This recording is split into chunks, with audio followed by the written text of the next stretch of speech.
Hello everyone, you forever book के 17 chapter को लॉब्संग रामपा ने सपनों को समर्पित किया है। सपने प्राचीन काल से ही किसी संकेत, शकुन या अपशकुन के रूप में जाने जाते थे। बहुत से लोग सपनों को जानकर भविष्य भी बता सकते हैं और कुछ लोग सपनों को केवल मनगढ़ंत कल्पनाएं मानते हैं, क्योंकि मन सिर्फ कोरी कल्पनाएं कर रहा है। पर हम सभी लोग जो भी नींद में देखते हैं सपने ही मान लेते हैं। तो क्या नींद में देखी हुई हर चीज स्वप्न है या कुछ और भी है? रामपा कहते हैं कि क्या कभी आपके किसी फ्रेंड ने ये कहा है कि उसने सपने में अपने आप को नेकेड रोड पर या किसी पार्टी में जाते हुए देखा और बहुत शर्मिंदा हुआ? या ऐसा ही कुछ स्वप्न आपने भी देखा है कि आप अजीबोगरीब परिधान में या नेकेड किसी रोड पर हैं? अगर ऐसा आपने सपना देखा है तो रामपा कहते हैं कि जरूरी नहीं कि ये सपना हो, क्योंकि ये एस्ट्रल ट्रैवल भी हो सकता है। रामपा ने अपने एस्ट्रल ट्रैवल में ऐसे कई लोगों से मुलाकात की जिन्होंने कपड़े पहनना भूल गए थे और वे नेकेड ही एस्ट्रल ट्रैवल कर रहे थे। इस चैप्टर में रामपा सपनों के प्रयोजन के बारे में बताते हैं और बताते हैं कि नींद में देखी हुई हर चीज आपके सपने नहीं होते। कई बार आप अपनी एस्ट्रल ट्रैवल की हल्की स्मृति को भी साथ में लेकर आते हैं। यूं तो हमारे 9 शरीर हैं, पर यहाँ पर हम केवल फिजिकल बॉडी और एस्ट्रल बॉडी के बारे में ही बात करेंगे। लोग अक्सर पृथ्वी में रहने वाले मित्रों से मुलाकात करते हैं और जब नींद से जागते हैं तो बताते हैं कि वो फला व्यक्ति से सपने में मिला और वो काफी अच्छा लग रहा था, उसके प्रति काफी वो प्रेमपूर्ण व्यवहार रख पाते हैं। तो रामपा कहते हैं कि ये उसका सपना नहीं है, वो व्यक्ति से वास्तव में एस्ट्रल ट्रैवल में मिला है। क्योंकि जैसे हम एस्ट्रल ट्रैवल कर रहे हैं वैसे ही पृथ्वी का हर व्यक्ति नींद में अपने शरीर को छोड़कर सूक्ष्म यात्रा करता ही है। क्योंकि जब तक आप ट्रेन नहीं हो जाते तब तक आप पृथ्वी के परिचितों से ही अक्सर मिलते रहते हैं। पर यदि व्यक्ति के पास तीव्र इच्छा हुई तो वो किसी विशेष व्यक्ति से मिलने दूसरे डायमेंशन में भी जा सकता है, या किसी विशेष मित्र से मिलना हो तो इस कंट्री को भी पार करके वो जा सकता है। लोग स्पिरिट नेचर के बारे में और एस्ट्रल ट्रैवल के बारे में हमेशा संदेह करते हैं और इसीलिए इसका प्रमाण न होने के कारण नींद में देखी हुई हर चीज को वो सपना मानते हैं। हमारा भौतिक शरीर सोता है पर सूक्ष्म शरीर कभी भी नहीं सोता। बचपन से लेकर अभी तक जो भी हमारी धारणाएं और मान्यताएं हैं वो हमें सत्यता को स्वीकार करने के लिए नकारती हैं, क्योंकि हमारी शिक्षा हमें हर चीज का प्रमाण मांगना सिखाती है। एस्ट्रल ट्रैवल का कोई प्रमाण नहीं है, इसीलिए लोग इसको मान ही नहीं पाते। इसीलिए जब एस्ट्रल बॉडी घूमकर मनोरंजन करके या कुछ अनुभव करके सीख कर आती है तो वो स्पष्ट स्मृति के साथ जगना चाहती है, जिसके लिए भौतिक शरीर तैयार नहीं होता। दोनों शरीर के बीच में संघर्ष होता है। भौतिक शरीर कंडीशनिंग के कारण सत्यता को नकार देता है और विकृत चित्र हमारे स्मृति में आ जाते हैं। इसीलिए फैंटेसी यानी कि कल्पनाएं या बुरे सपने आते हैं, अर्थात हमारे एस्ट्रल ट्रैवल की अत्यंत विकृत व्याख्या की जाती है और इसीलिए इसका लाभ हम नहीं ले पाते जो एस्ट्रल बॉडी ला के देना चाहता है। हमें तब तथाकथित सपने मिलते हैं जो कोई मायने ही नहीं रखते। हम हर तरह के व्यर्थ चीजों के सपने देखते हैं, या इसीलिए हम कह सकते हैं कि फिजिकल वर्ल्ड में जो भी व्यर्थ चीजें हैं वो एस्ट्रल वर्ल्ड में आम घटनाएं हैं। सपने में नेकेड देखना भी एस्ट्रल ट्रैवल हो सकता है। रामपा कहते हैं कि हमारी एस्ट्रल बॉडी इस उबाऊ जीवन से इतना परेशान हो जाती है कि नींद के आते ही वो बाहर निकलकर मनोरंजन करना चाहती है, घूमना चाहती है, और इसीलिए कभी कभी जल्दबाजी में एस्ट्रल बॉडी कल्पना के कपड़े पहनना भूल जाती है। हमें एस्ट्रल ट्रैवल करने के समय एक कल्पना के एस्ट्रल कपड़े पहनना आवश्यक होता है, क्योंकि हमारा जो प्राकृतिक शरीर है वो नेकेड है। कपड़े मानव निर्मित परंपरा है। रामपा कहते हैं कि बहुत प्राचीन समय में जब मानव जाति नेकेड घूमा करती थी, तब उनके इरादे स्पष्ट थे, विचार स्पष्ट थे, और उनके ऑरा के चमकीले रंग उनके इरादों, उनके विचारों के बारे में सब कुछ बता देते थे। कुछ लोगों के विचार और इरादे वांछनीय नहीं थे। वे नहीं चाहते थे कि उनके इरादों को सामने वाला देख सके, और इसीलिए मानव ने कपड़ों का निर्माण शुरू किया, और धीरे धीरे सभी लोगों ने कपड़े पहनना उचित समझा। जब भी कोई व्यक्ति एस्ट्रल ट्रैवल करता है तो उस प्रकार के कपड़ों की कल्पना करता है जो सामान्यतः वो दिनचर्या में पहनता है। कभी कभी कुछ कॉन्शियस लोग जो कपड़ों में बहुत रुचि रखते हैं, ऐसे भी परिधान पहनकर एस्ट्रल ट्रैवल करते हैं जो इस दुनिया में कभी बने ही नहीं।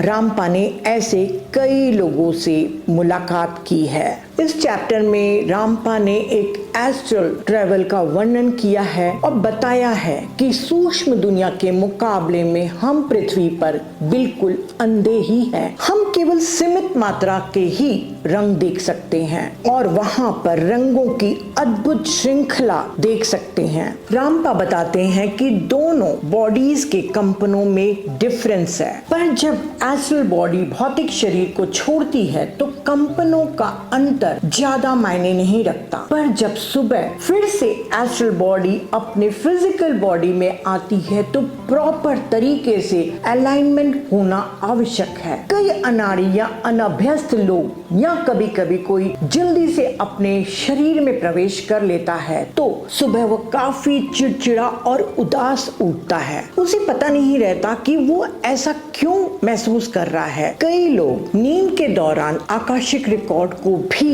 देखकर आते हैं। कुछ भविष्य दृष्टा काफी यादों को लेकर आते हैं और बताते हैं कि भविष्य में क्या घटनाएं हो सकती हैं। वे केवल संभावनाओं को देखकर आते हैं, क्योंकि वास्तविकता अभी पूरी तरीके से घटित नहीं हुई है। इसीलिए उनकी कुछ भविष्यवाणियां सही और कुछ गलत साबित होती हैं। व्यक्ति एस्ट्रल ट्रैवल में सुखद चीजें कर सकता है, सुखद जगहों पर जा सकता है, प्रियजनों से मिल सकता है। वहाँ पर स्वतंत्रता की भावना होती है, कोई दबाव नहीं होता, कोई रोकथाम नहीं होता, और ये भावना वास्तव में अद्भुत होती है। और फिर जब वापस सूक्ष्म शरीर को आना पड़ता है तो वही संसार के चैलेंज, परिश्रम, दबाव, भागम भाग जिंदगी सामने दिखती है। इसीलिए एस्ट्रल वर्ल्ड के सुखों से दूर जब एस्ट्रल बॉडी वापस आती है तो कुछ स्मृतियों को संजो कर आती है, पर सामने जिंदगी में एक उबाऊ जीवन है। तभी व्यक्ति सुबह दुखी और चिड़चिड़ा स्वभाव का होता है। जैसे बच्चा स्कूल से घर वापस आता है तो कितना खुश होता है, पर जब वो सुबह फिर स्कूल के लिए जाता है, फिर वही पढ़ाई का बोझ, तो उस बच्चे को अच्छा नहीं लगता। रामपा कहते हैं कि यदि मान लीजिए कोई व्यक्ति डॉक्टर बनने के लिए दाखिला लेता है और उसके बाद वो सिर्फ सफाई कर्मचारी का काम करे तो उसका क्या हाल होगा। बिल्कुल ऐसा ही हाल उन जमींदारों, सूदखोर, फाइनेंसर या जमींदार लोग जब एस्ट्रल ट्रैवल करते हैं तब वे देखते हैं कि वे अपने जीवन में कितना गलत काम कर रहे हैं, और उन्हें पश्चाताप होता है कि जिस धन को कमाने के लिए वो इतना भागम भाग कर रहे हैं उसका तो मूल्य सूक्ष्म दुनिया में बिल्कुल भी नहीं है, यानी कि वे अपने जीवन को नष्ट कर रहे हैं। वे एक दृढ़ संकल्प के साथ वापस आते हैं कि कल से मैं सुबह उठते ही एक सच्चा जीवन जीऊंगा, पर चूंकि वो निम्न स्तर के लोग हैं, सुबह उठने पर वो ये सब भूल जाते हैं। पर वो एक बात महसूस करते हैं कि वो रात उनकी बड़ी अशांत थी। सुबह उठकर नौकरों पर चिल्लाते हैं, धौंस जमाते हैं, वही दिनचर्या करते हैं। इसीलिए ऐसे लोगों की ज्यादातर सुबह उदास ही रहती है। Monday morning blues. आप जानते हैं कि सोमवार की सुबह हम क्यों इतना उदास महसूस करते हैं, जबकि अभी तो हमें स्कूल और कॉलेज भी नहीं जाना है। रामपा इसका कारण बताते हैं कि हम जैसे वीकेंड्स को पसंद करते हैं, वैसे ही हमारा सूक्ष्म शरीर भी वीकेंड को पसंद करता है, क्योंकि अक्सर सभी लोग पूरे सप्ताह भर लगातार परिश्रम करते हैं, यानी कि मैक्सिमम घंटे काम करते हैं, पर वीकेंड में विश्राम का समय होता है, कुछ घूमना फिरना, रिलैक्सिंग का दिन होता है। तो लोग वीकेंड में ज्यादा अधिक शांति से सोते हैं। इसीलिए सूक्ष्म शरीर बाहर निकलकर दूर तक यात्रा करता है और फिर जब सुबह वो उठता है तो फिर पूरे हफ्ते भर का श्रम, वही डेली रूटीन को देखकर वो उदास और चिड़चिड़ा महसूस होता है। इसीलिए सोमवार की सुबह को मंडे मॉर्निंग ब्लूज कहा जाता है। रामपा कहते हैं कि जो लोग बहुत कम सोते हैं वे भी बहुत चिड़चिड़े और घबराए रहते हैं, क्योंकि उनके पास बहुत कम समय होता है जब वो अपने ओवर सेल्फ से